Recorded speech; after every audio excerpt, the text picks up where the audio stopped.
সকালবেলায় চলে এলাম ব্যাগপত্র নিয়ে এখানে কাজ করতে। তো এখানে চলে এসেছি সাইডে, আর এখানে আমাদের কাজ হবে, আর এখানে আমাদের মিস্ত্রি সামনে আছে, আর এখানে সব গাড়ি মাড়ি রাখা আছে দেখতে পাচ্ছ। আর এখানে সব ব্যাগ রাখবো, এখন পানি কাদায় মানে সব কাজ করা কি যে জ্বালা।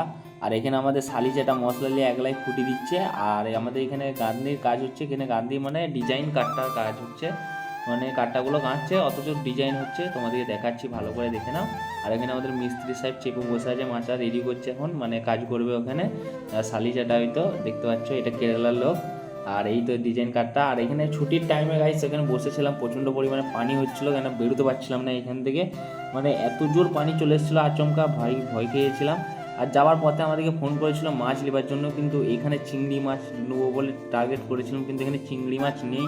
তো তার জন্য আমাদেরকে অন্য জায়গায় যেতে হবে। আর এখানে আমাদের দাসপুকুরের একটা ছেলের সাথে দেখা হয়ে গেছিলো, একটু কথা বললাম, চলে এলাম।